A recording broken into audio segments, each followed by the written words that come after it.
സതിയുടെ സാന്നിധ്യം അറിയാതെ അതേ സമയത്ത് പൂർണ്ണമായും വിജനമായ ഒരിടത്ത് ശാശ്വതമായ അന്ധകാരത്തിൽ മുഴുകിയിരിക്കുകയായിരുന്നു. ജനനത്തിനും മരണത്തിനും മേലെ ലോകത്തിൽ നിന്നും പരലോകത്തിൽ നിന്നും അകന്ന് ആദിയോഗിയായ ശിവശങ്കരൻ. എന്നാൽ മറ്റൊരിടത്ത് പ്രപഞ്ചത്തിൽ നിന്നും വിരക്തനായി കഴിയുന്ന ശിവനെ പ്രാപ്തമാക്കാൻ, അദ്ദേഹത്തെ പ്രപഞ്ചവുമായി കൂട്ടിച്ചേർക്കാൻ ജനിച്ച സതി തന്റെ പിതാവായ പ്രജാപതി ദക്ഷനാൽ അഹങ്കാരിയും ശിവവിരോധിയുമായി മാറി. പ്രജാപതി ദക്ഷൻ, പ്രജാപതി ദക്ഷൻ, പ്രജാപതി ദക്ഷൻ, പ്രജാപതി ദക്ഷൻ.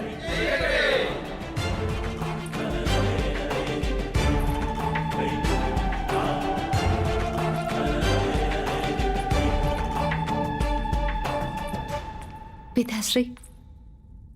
ആശീർവാദങ്ങൾ പുത്രേ. നീ ശരിയായ സമയത്താണ് വന്നത്. ജ്യേഷ്ഠത്തി പറഞ്ഞു എന്തോ വിശേഷപ്പെട്ട കാര്യമുണ്ടെന്ന്. അതെ, സതി, നീ നമുക്ക് ഏറ്റവും പ്രിയപ്പെട്ട നമ്മുടെ പുത്രിയാണ്. ഇപ്പോൾ നീ ചിലത് മനസ്സിലാക്കേണ്ട സമയം വന്നിരിക്കുകയാണ്. നിന്റെ പിതാവ് പ്രജാപതി ദക്ഷന്റെ ശത്രുവാരാണെന്നും മിത്രമാരാണെന്നും.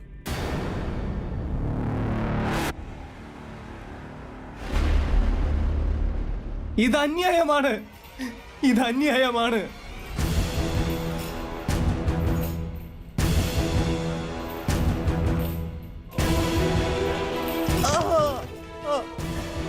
ഞങ്ങൾ ചെയ്ത അപരാധം എന്താണ്? ഞങ്ങൾ എന്താണ് ചെയ്തത്? ഒരു വ്യക്തിയുടെ ഭക്തിയാൽ മറ്റുള്ളവർക്ക് എന്ത് ആപത്താണ് ഉണ്ടാകുന്നത്? ഭക്തിയാൽ ആർക്കും ആപത്തില്ല, എന്നാൽ ശിവഭക്തിയാൽ ഘോരമായ ആപത്താണുള്ളത്. ശിവപൂജ നമ്മുടെ രാജ്യത്ത് അപരാധമാണ്, അപരാധം. എല്ലാ പൂജയും പൂജയാണല്ലോ, പിന്നെ ശിവന്റെ പൂജ എങ്ങനെയാണ് അപരാധമാകുന്നത്? കാരണം ശിവൻ കേവലം സംഹാരത്തിന്റെ ദേവനാണ്. അവൻ നമ്മുടെ പിതാശ്രീ ബ്രഹ്മാവിന്റെയും വിഷ്ണുവിന്റെയും പവിത്രമായ കർമ്മങ്ങൾ നശിപ്പിക്കുകയാണ്. അതിനാൽ ശിവന്റെ പൂജ അപരാധമാണ്. അവനെ പൂജിക്കുന്നവൻ അപരാധിയുമാണ്. അപരാധത്തിന്റെ പ്രത്യാഘാതം ശിക്ഷയാണ്, ശിക്ഷയാണ്, ശിക്ഷയാണ്.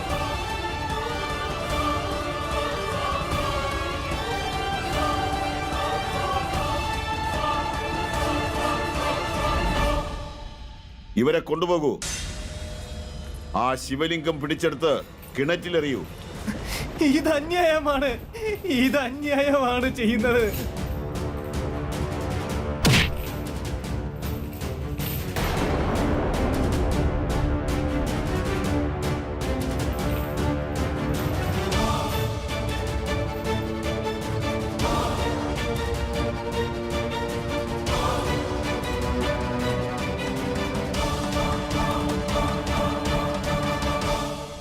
ആരാണ് അങ്ങയുടെ കോപത്തിന് കാരണം?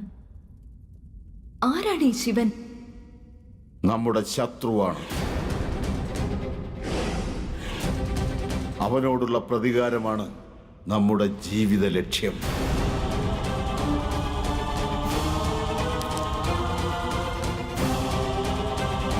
പിതാവിന്റെ ശത്രു, അതിനർത്ഥം പുത്രിയുടെയും ശത്രു.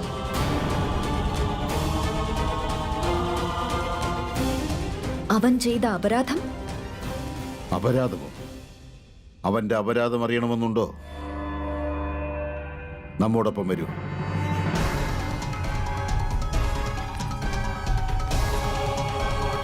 സ്വാമി, അവിടുന്ന് സ്വന്തം പുത്രിയെ ശിവനെ ശത്രുവായി കാണാൻ നിർബന്ധിക്കാൻ പാടുള്ളതല്ല.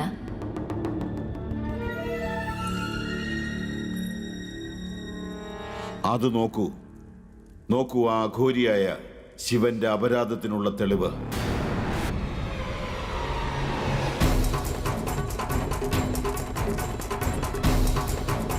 ഈ വേർപെടുത്തിയ ശിരസ് ആരുടേതാണ്? പിതാശ്രീയുടെ. നമ്മുടെ പിതാമഹന്റെയോ? ബ്രഹ്മദേവന്റെ ശിരസാണോ ഇത്? അതെ, പക്ഷെ ഇതെങ്ങനെയാണ് സംഭവിച്ചത്? ഇതെങ്ങനെ വേർപെട്ടു? ആരാണ് ഇത് ചെയ്തത്? അതേ ശിവൻ തന്നെ. ശിവനോ? കാരണം? അസൂയ. നമ്മുടെ പിതാശ്രീയുടെ വിജയത്തിൽ ഉടലെടുത്ത അസൂയ. അന്ന് നമ്മുടെ പിതാശ്രീക്ക് 5 ശിരസ്സുകളുണ്ടായിരുന്നു.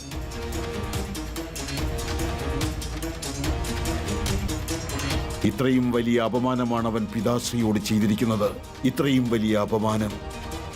അവനോട് നാം പ്രതികാരം ചെയ്യുന്നതിന് മുമ്പ് തന്നെ ആ കാപാലികൻ എവിടെയോ പോയി മറഞ്ഞു കളഞ്ഞു. ഇനി അവിടുത്തെ പുത്രി പ്രതികാരം ചെയ്യും. എവിടെ മറഞ്ഞിരുന്നാലും കണ്ടെത്തി ശിക്ഷ നൽകുന്നതാണ്.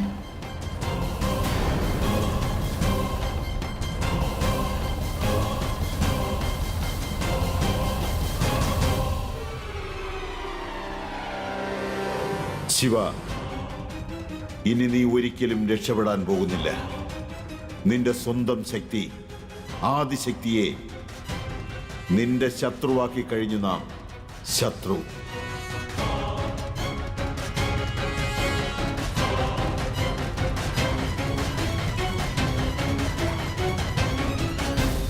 അന്ന് യോദ്ധാവായ ആ കുമാരി തന്റെ പിതാവായ ദക്ഷന്റെ അനുവാദവും വാങ്ങി ശത്രുവായ ശിവനെ അന്വേഷിക്കാനുള്ള തീരുമാനമെടുത്തു.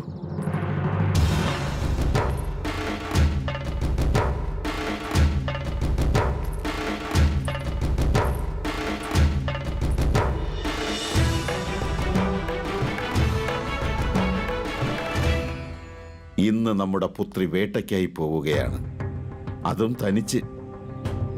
നിന്റെ സഹോദരിമാരും തോഴിമാരും ഒപ്പം വരുന്നില്ലേ? ഇല്ല പിതാശ്രീ, ഇന്ന് നാം ഒരു വിശേഷപ്പെട്ട ആവശ്യത്തിനായി പോവുകയാണ്. നമുക്ക് ആശീർവാദം നൽകിയാലും ഏത് കാര്യത്തിനാണോ നാം പോകുന്നത് അതിൽ വിജയം കൈവരിക്കാൻ. യശസ്വി ഭവ. നാരായണന്റെ കൃപയാൽ നീ നിന്റെ ലക്ഷ്യം പ്രാപ്തമാക്കാൻ നാം അനുഗ്രഹിക്കുന്നു. അനുവാദം നൽകിയാലും.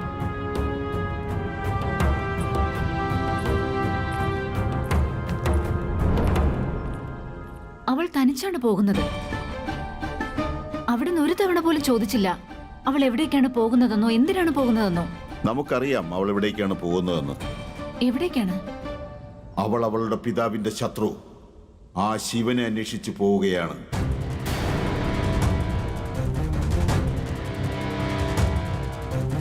ശിവനെ അന്വേഷിച്ചോ?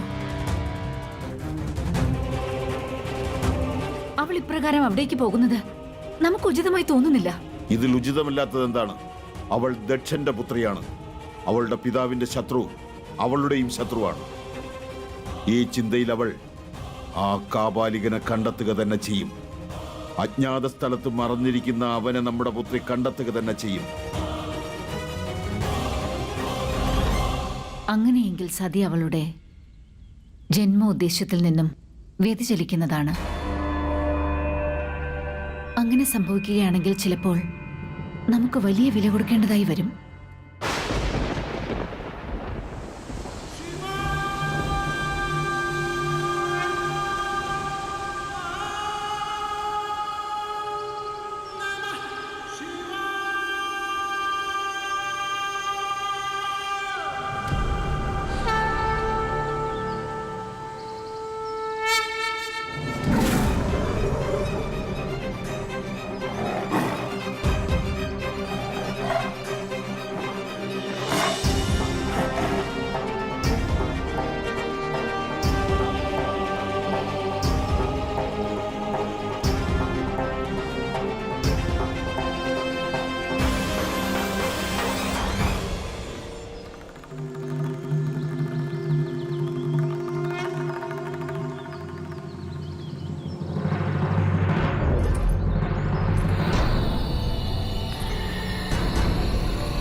നീ തന്നെയല്ലേ നമ്മുടെ പിതാമഹന്റെ ശിരസ് വേർപെടുത്തിയത്?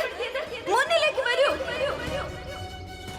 നിന്റെ മായാവിദ്യയാൽ നമ്മെ കബളിപ്പിക്കാനാവില്ല. സതിയിൽ നിന്ന് മറഞ്ഞിരിക്കുക അസംഭവ്യമാണ്. മുന്നിലേക്ക് വരൂ.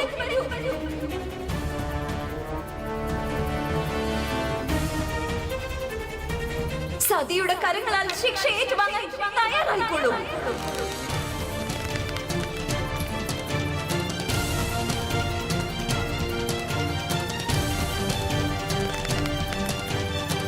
മുന്നിലേക്ക് വരൂ.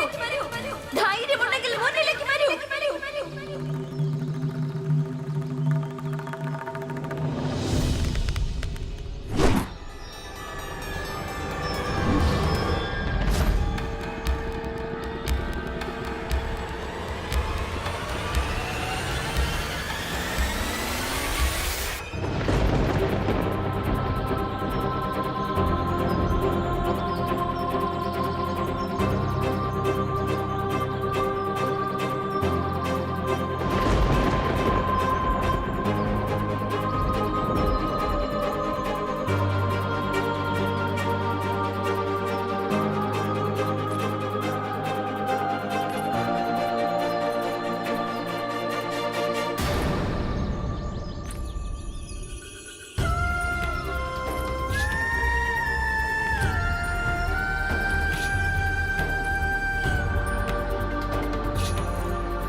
എപ്പോഴത്തെയും പോലെ അവർ വീണ്ടും കണ്ടുമുട്ടി. പക്ഷെ ഈ അവസരത്തിൽ ശിവൻ പ്രപഞ്ചത്തിൽ നിന്ന് വിരക്തനായിരുന്നു. അദ്ദേഹത്തിന്റെ ഹൃദയം വേദനയാൽ നിറഞ്ഞിരുന്നു. സതിയുടെ ഹൃദയം പ്രതികാരഭാവത്താലും.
ശിവനെ പ്രജാപതി ദക്ഷനും സമ്പൂർണ്ണ പ്രപഞ്ചത്തിനും ഒരിക്കലും കണ്ടെത്താനായില്ല.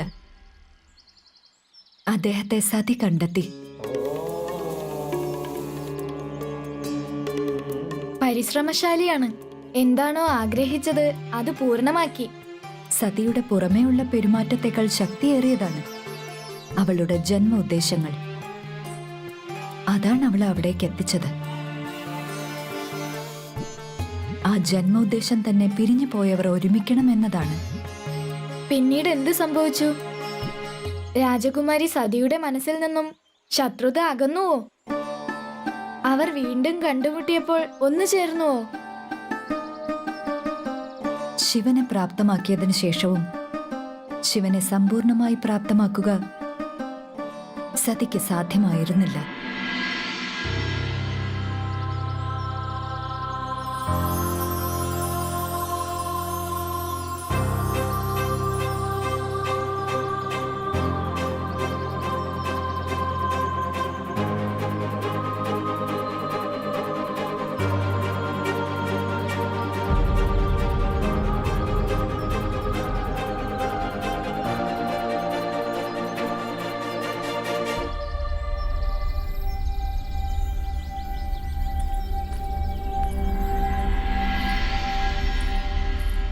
എവിടെയാണ് മറഞ്ഞത്?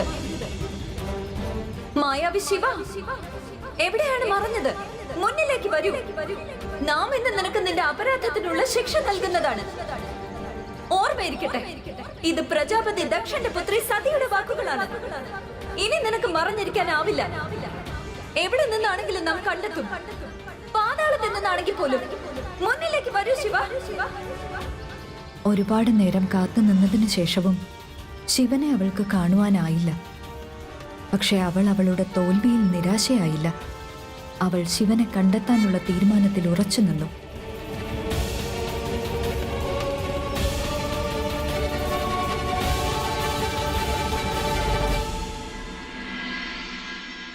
കാരണം സതി അപ്പോഴും പ്രേമത്തിനും വെറുപ്പിനുമിടയിൽ നിൽക്കുകയായിരുന്നു, അവളുടെ സംശയം നിറഞ്ഞ മനസ്സുമായി. പ്രേമത്തിനും വെറുപ്പിനുമിടയിലോ? ഒരേ സമയം ഒരുമിച്ചോ? കാരണം സതിക്ക് തീരുമാനമെടുക്കാൻ സാധിച്ചില്ല. ശിവനോട് അവൾക്ക് തോന്നിയ ആകർഷണം ഏത് വികാരത്തിലാണെന്ന്. പ്രേമമെന്ന വികാരമോ അതോ വെറുപ്പെന്ന വികാരമോ?